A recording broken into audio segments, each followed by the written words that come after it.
இப்போ நீங்கள் பொதுவாக கிறித்தவத்தில் சாதி அமைப்புகள், சாதி கட்டமைப்புகள்லாம் ரொம்ப அதிகமாக இருக்குது. அதனால் நிறைய சிக்கல்கள்லாம் வருதுன்ற மாதிரி பேச ஆரம்பிச்சிருங்க, நிறைய பேட்டிலாம் கொடுக்குறீங்க. அந்த நாட்களில் அந்த படம் ஆரம்பிக்கும் போது பிராமணர்களுக்கான ஒரு ஆலயம் இருந்தது மாதிரி தானே நீங்கள் சொல்கிறீங்க. அது சரின்னு நினைக்கிறீங்க? சரி இல்லை. அது இன்னொரு விஷயம் என்னன்னாக்கா, நம்ம சொல்லணும், போய் நம்மளை கேட்கும் போது சொல்லணும். நான் முதல்ல இப்படி இருந்தேன்னு சொல்லணுமே ஒழிய, முதல்ல இருந்த நான் தான் இது அப்படின்னு நம்ம அடையாளப்படுத்தி சொல்லுவதே தவறு. அதனால் ஒன்ஸு நீங்கள் ஆண்டவரை ஏற்றுக்கிட்டிங்கன்னா புது சிஷ்யா ஆகிறீங்க. புது சிஷ்யா ஆகும்போது அதுக்கு எதுக்கு இந்த முதலியார், நாடார், ஐயங்கார், ஐயர் எதுக்கு? நான் அவங்ககிட்ட இது எந்த விதத்திலாவது நற்செய்தி எல்லாத்தையும் போகணும். அதுதான் அவர் யூதனுக்கு யூதனாய், கிரேக்கனுக்கு கிரேக்கனாய், எல்லாருக்கும் எல்லாமும் ஆனேன் அப்படின்னு பவுல் சொன்னது தான். அதை தான் நம்ம அதே போல் சமயம் வாய்த்தாலும் வாய்க்காவிட்டாலும் சொல்லி இந்த ரெண்டை பேஸ் பண்ணி தான் நான் போகிறேன் ஒழிய, நான் இவங்க கான்ட்ரடிக்டாக இவங்க எடுத்துக்கிறாங்க. நான் கான்ட்ரவர்சியாலாம் நான் பேசவே இல்லை. நான் பிப்ளிக்கலாக என்றைக்குமே அகேன்ஸ்டாக போனதே கிடையாது. நான் என்னுடைய பிரசங்கங்கள் நான் போகிறேன், கிட்டத்தட்ட ஒரு 250-300 சர்ச்சில் பேசியிருப்பேன் இது வரைக்கும். எங்கேயுமே நான் போய் டாக்டரினை டச் பண்ணதே கிடையாது. பிப்ளிக்கலாக என்ன வார்த்தை என்ன சொல்லுது அதை தான் சொல்லுவேன். அப்படி உனக்கு டவுட் இருந்ததுன்னா தனியாக கேளு, அப்போ நான் சொல்கிறேன். ஏன்னா எனக்கு சில டாக்டரிங்கில் எனக்கு உடன்பாடு கிடையாது.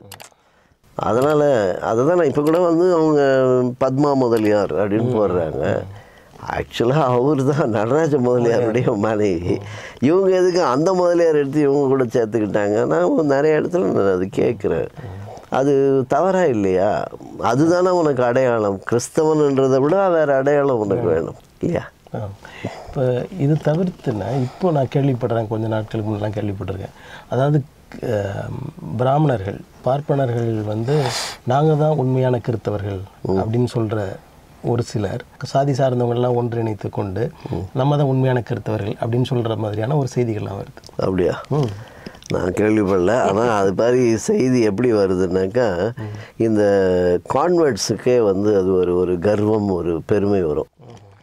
நீங்கள் பிறப்பில் கிறிஸ்தவங்களாக இருக்கலாம், பார்ன் கிறிஸ்டியன், ஆனால் நாங்கள்லாம் பாதியில் வந்தவங்க, அதனால் எங்களுக்கு தான் உங்களை விட நாங்கள் உரிமை இல்லை, நாங்கள் இன்னும் ஸ்ட்ராங்காக இருக்கோம், நீங்கள் தான் ஸ்ட்ராங்காக இல்லை, நாங்கள் ரொம்ப ஸ்ட்ராங்காக இருக்கோம் அப்படின்னு சொல்கிறாங்க. நீ பாதியில் வந்ததுக்கு காரணம் யாருன்னா, ஆதியில் வந்த நான் சொல்லி தான் உனக்கு அதுக்கு முன்னால் எப்படி தெரியும்? கேள்விப்படுகிறது, விசுவாசம் கேள்வினாலே வரும், கேள்வி கடவுளுடைய வார்த்தையினாலே வரும். ஒருத்தன் கேள்விப்படலாம் எப்படி விசுவாசிப்பான் அப்படின்னு பவுல் கேட்குறாரு. கேள்விப்படுறதுக்கு ஆள் இல்லாமல் நீ என்ன பண்ணி ஆகணும்? அது கிடையாது. நான் சொல்கிறது என்னென்னா, ஒரு புது சிஷ்யா வந்துட்டேன்னா பழசெல்லாம் தூக்கி போட்டுடணும். அங்கே உனக்கு எந்த அடையாளமும் இருக்கக்கூடாது. நீ கடவுளின் பிள்ளை, அவ்வளோதான்.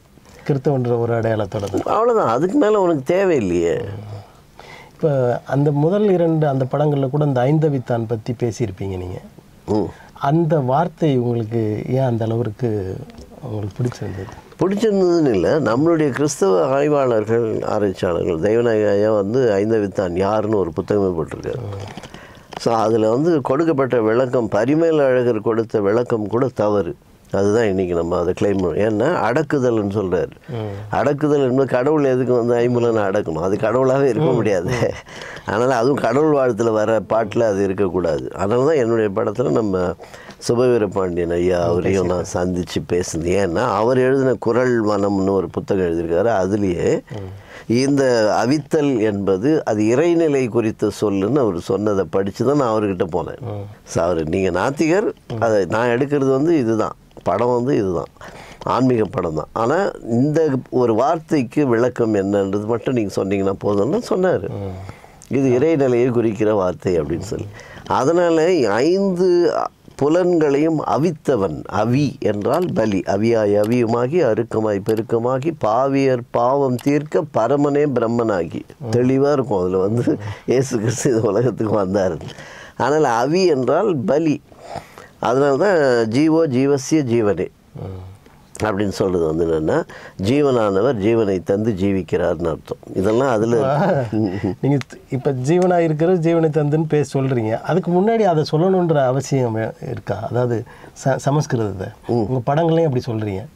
அதாவது ஒரு சமஸ்கிருத சொல்லி அதற்கு பிறகு இது அதுக்கு நேரடியாகவே தமிழில் சொல்லி இதை அங்கே சமஸ்கிருதம் சொல்லப்பட்டிருக்கிறது அப்படின்னு சொல்லாமல். இல்லை, புரியல நீங்கள் சொல்கிறது. மொழி அதாவது சமஸ்கிருதத்தில் அந்த வாசம், அதாவது சமஸ்கிருதம் தான் கடவுள் பேசுகிற மொழின்னு ஒன்று கொண்டாந்தான் பார்த்தீங்களா, அது இல்லைப்பா அப்படின்றதுக்காக அதை ரெஃபர் பண்ணுறமே ஒழிய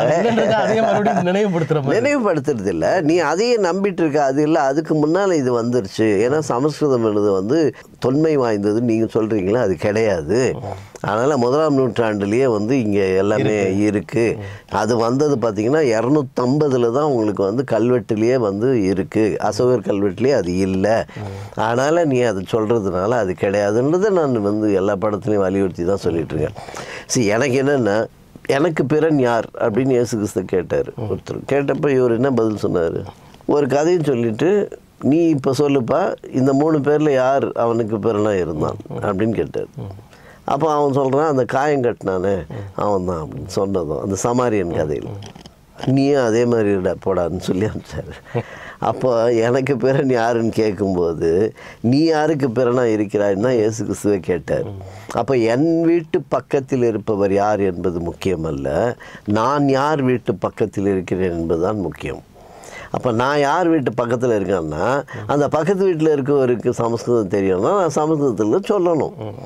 அவர் பிள்ளையார் கோயில் போகிறாருன்னா பிள்ளையார் கோயிலை பற்றி சொல்லணும். இன்னொன்று அதில் அந்த படங்களில் தமிழில் சொல்லிவிட்டு அது அப்புறம் ஆங்கிலத்தில் அதையே சொல்கிறது, அந்த மேஜர் சுந்தரராஜன் படங்களில் சொல்லுவார். அப்படி ஒன்று கொண்டு வந்திருக்கீங்க, அதற்கு காரணம் என்ன? அது வந்து என்னென்னா, இங்கிலீஷ் வெர்ஷனே பண்ணல, அதுக்கு வந்து பொருளாதாரம் இடம் கொடுக்கல, டப்பிங் பண்ண முடியல. அதனால் நிறைய இடங்களில் வந்து இப்போ கூட யூகேயில் வந்து ஒரு தனியாக ஒருத்தர் உட்கார வச்சாங்க அவருக்கு பக்கத்தில் டிரான்ஸ்லேஷன் பண்ணுறதுக்கு. அவங்க வந்து இப்போ காட் மேரிட் டு ஒரு அந்த அம்மா வந்து ஒரு ஆங்கிலேயரை கல்யாணம் பண்ணிக்கிட்டாங்க. அதான் அவருக்கு ஆர்வம் அது கேட்கணும். அப்போ அவருக்காக தனியாக அப்புறம் நான் சொன்னேன், இல்லை நான் இங்கிலீஷில் நான் ஷேர் பண்ணுவேன்னு சொல்லிட்டு ஃபுல் மெசேஜ் இங்கிலீஷில் எடுத்தேன். அப்போ அவர் ரொம்ப ஹாப்பி. இப்போ இந்த படத்தில் சில இடங்களில் வந்து வெளிநாடுகளுக்கு போகும்போது அவங்களுக்கு அது புரியலன்றதுனால நான் அதை ஒன்று சேர்த்தேன். இன்னொரு முக்கிய காரணம் வந்து சத்திய தேடி ஒளி தேடல் மட்டும்தான் இருக்கும். ஏன்னா பிராமணர்களுக்கே அது பழக்கம், ஆங்கிலத்தையும் சேர்த்து பேசுவாங்க. ஸோ அந்த கேரக்டரை வந்து நம்ம பக்காவாக காட்டணுன்றதுக்காக அதை பண்ணணும். இந்த அளவுக்கு நற்செய்தி பரப்ப வேண்டும் என்ற எண்ணத்தில் நீங்கள் நிறைய படங்களை தயாரித்து அனுப்புறீங்க, நிறைய பேர் அதனால் மாறுறாங்க. கிறித்தவர்களிடம் இந்த படங்களுக்கான வரவேற்பு எப்படி இருக்குது?